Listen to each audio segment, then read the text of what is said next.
Very, very, very difficult to define. And definitions actually matter. All right, y'all. Good morning, afternoon, or evening, whenever you're tuning in. I'm grateful to have you here. And we got my man Jordan Peterson back in the building today talking about toxic masculinity with what looks like to be more students. So I'll give my thoughts and biblical perspective after we watch the entire video. Should be a fun one. Let's get it popping. Hi, Jordan. My question is, what is the antidote towards toxic masculinity? Well, the antidote is responsible masculinity. And what does responsible mean? It means, well, if you're responsible, then you're trying to do what's honest first. So you're careful with your speech and your actions. You're careful with your speech in that you don't say things that you know to be false, and you're careful in your actions so that you don't have to lie about what you do. That's a good start. And then the next thing would be that you're capable of taking responsibility for yourself at least, so that once you're an adult, no one else has to bend over backwards to ensure that you don't unduly suffer in the world. And so that's responsibility for yourself. And then if you get halfway good at that, well then, you might think about taking on the responsibility of a family and contributing to your community and doing all those things in a harmonious manner. And that's obviously the antidote to toxic masculinity, which is not a phrase I would generally use. I just think about it as, what would you call it? I think sinful behavior is a much more accurate representation personally, but it's honesty and responsibility. And I do think about it as a function of harmony. I got that a lot from reading Jean Piaget, whose work was a psychological extension of Kant's categorical imperative. Because Kant believed that you should act in a manner such that if the way you acted became a universal, that would be beneficial.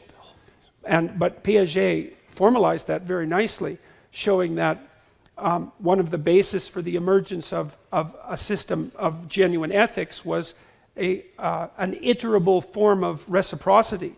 So that, so for example, I can give you a quick example of that. My granddaughter, who's now 15 months old, has discovered a new game, and it's a Piagetian game, a developmental game, and she discovered this by watching, but also on her own, and partly because it's a very deep part of human nature. So she has this little wooden spoon, and her game is you sit with her at the table, and her game is she gives you the spoon, and then you take it, and then you give it back, and then she's all happy about that, and then she gives the spoon to the person who's sitting beside her, and then they give it back to her, and she's very happy about that. And do so unto it's others an amazing as you would have game done to you. she's learned to give up something, to let go of something that she wants, and to trust someone else to return it to her, and that's what she's playing with. And then you can play with that game. It's quite fun. So, and you have to pay careful attention to her and watch how she's manifesting her emotions. And so maybe what you do is you take the spoon and you hide it under your hand. That sort of disconcerts her a bit. Then you show it to her and pick it up and give it to her, and she's happy about that, because what she sees is that the principle of reciprocity can maintain itself across a set of transformations, and that's really exciting to her.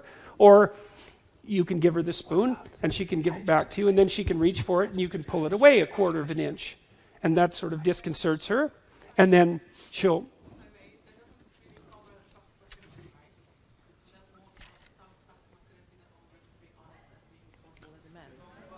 What'd she say? You want to repeat that? I'm sorry.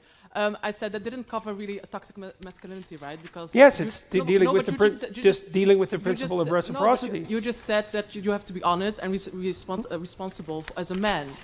Right? Well, put it this way. When I'm giving the spoon back to my granddaughter, I'm not engaging in toxic masculinity. And that was the point that I was trying to make, is that, and this deep reciprocity and trust is part of the social contract. And it is precisely the antidote to what precisely, since we're going to pursue this, what precisely is toxic masculinity, as opposed to, say, toxic femininity or toxic humanity? What exactly are you asking me about?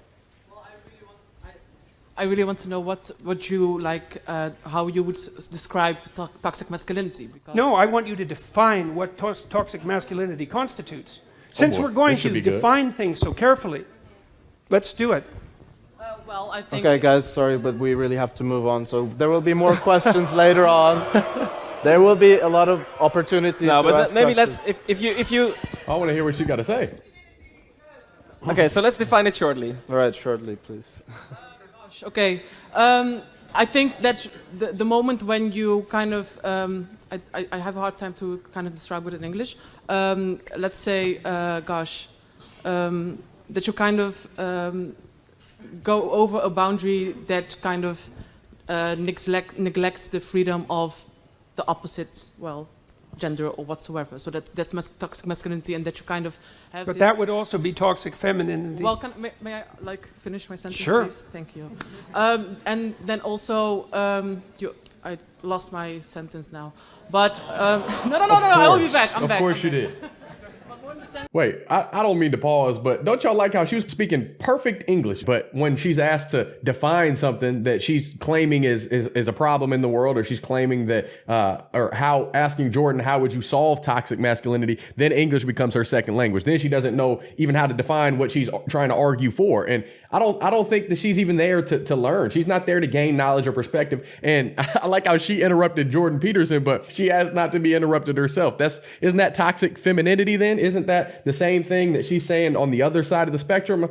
I'm just saying this is like the same thing every time with Jordan Peterson. A woman steps up. She's not there to have a respectful dialogue. She's not there to gain knowledge or a different perspective. She's there to attempt to slay Jordan Peterson. And it's never going to happen. I've seen multiple of these at this point, and they're always there to try to one up Jordan Peterson, to try to think that they can outthink the genius that is Dr. Jordan Peterson. And it's not going to happen. You should be there to learn, to grow, to engage in respectful dialogue. That's what we should all be doing. Sit back, listen, be quiet. Let him get his point across, then you can give your point. If you actually have a valid one and you're not just trying to, virtue signal or whatever, just go in with the cultural norm nowadays. Be different, man. Stand out for the right things. Yeah, can someone help me here in the audience? Okay, so before we help move on, let me point something out. That I was willing to undertake this line of discussion. She really asked the allowing audience for the possibility that the category of toxic masculinity had some content, right? But if we're going to pursue that line of reasoning and quibble about the answer, then we're certainly going to quibble about the definition that's embedded in the question. And so part of what's happened in our discourse is that we're required ethically to assume a priori, merely out of politeness, that the utterance toxic masculinity actually constitutes a meaningful phrase. And if you push it, you find very rapidly that it doesn't, because it's very, very, very difficult to define. And definitions actually matter. I'm gonna bring it back. Jordan is real upset because he's saying the word doesn't even exist, and you're pushing this false rhetoric like people do. And she looked like she's about to get put in timeout, like she's about to get grounded and learn what it means to be any sort of masculinity. No, it's like he said it. Couldn't have summed it up any better. Sinful behavior. There's wrong. Toxicity is wrong. If anyone is toxic, regardless man or woman, just don't deal with them. Don't surround yourself with those people. You can't control anyone except for your own thoughts and opinions and your own beliefs. So move it towards something that serves you and is worth your time, because life is short. So don't deal with anybody that's toxic in any way. Don't just try to categorize it as toxic masculinity. No, there's toxic men and women, sinful behavior. And we'll talk about that from a biblical lens very soon. But let me bring that back. Full phrase. Jordan upset. And if Watch you out push now. it, you find very rapidly that it doesn't, because it's very, very, very difficult to define. And definitions actually matter. And so if it's a matter of transgressing against the boundaries of gender-appropriate behavior, well, first of all, that indicates that there's something universal and normative about gender-appropriate behavior, which is something that people who push the idea of toxic masculinity generally tend not to presume. And second, it's just as likely to happen among women as among men, in which case it's not toxic masculinity. So maybe on to the next question. Okay. Right on the money. Jordan was spot on. As usual, he's an intellectual genius, and these people go in there not to learn, not to grow, not to even have a respectful discourse with Jordan Peterson. They just go in there trying to get a few seconds of fame, trying to get the next viral clip, thinking that they can one-up Jordan Peterson when he's such a humble individual, but he's so well learned in all these fields and all these real-life situations and terms that people try to push out there, that he's not buying into some fancy slogan that you try to use. He's going to call it out. He's going to ask you to define what you're actually standing up there they're trying to claim is an issue in society. If you've been on my channel for a few videos or even longer by now, I appreciate the support first and foremost. And if you're new, just know that since I was saved a few years ago, my entire approach to life is from a biblical lens. So basically, how would Jesus move in whatever the situation may be? And do I fail from time to time? Am I perfect saying I'm a Christian? Absolutely not. Only Christ was perfect. But as Christians, we're supposed to be walking like Jesus would walk. We're supposed to be becoming more like Christ and working to restore this world how God created it to be. So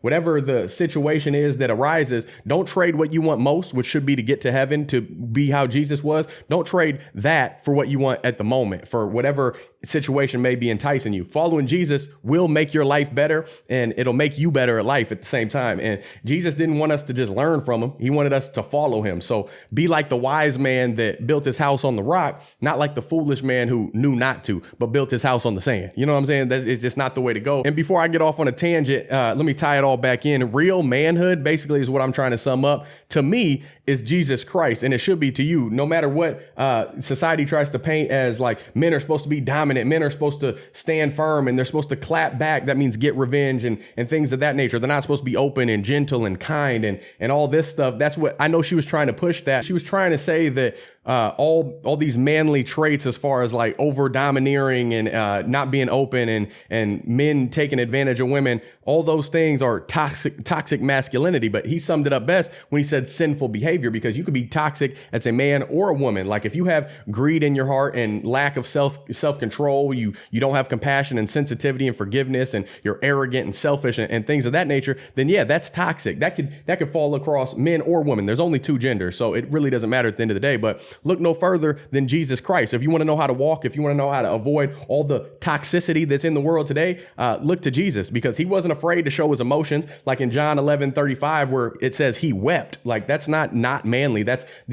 I think that's the scale, the upper echelon of manlyhood is Jesus Christ. I know it to be, because he was perfect. And he was also willing to chase crooks out of a temple with a whip just to protect others. He cared for the needs of other people, and he demonstrated compassion, sensitivity, forgiveness, humility, all at the same time while being brave and righteous, having that in approach and confrontation and proper judgment, self-control, all of that. He was even playful. You know what I'm saying? So God's word speaks against those attitudes that are truly toxic, not just on the male side, on the women's side as well. It's sinful behavior. Stop looking at all the society slogans and what the cultural norm is and what's popular on the media. Don't buy into that, man. Just do what you got to do what you know you're supposed to be doing. Keep pursuing Christ as your example, because if you live like he did, the world will be a whole lot better place. I know that to be 100% the case, but society has drifted. You no longer got the Bible in schools. You got men waking up feeling like they could be women, vice versa, going into men's bathrooms when they were born a woman, trying to think they could change it. You can't change it, man. There's male, there's female. There's no amount of dressing up, chopping off, inserting this, that, going into whatever bathroom you feel. At the end of the day, you can't change those genetic chromosomes. You could play house as much as you want to,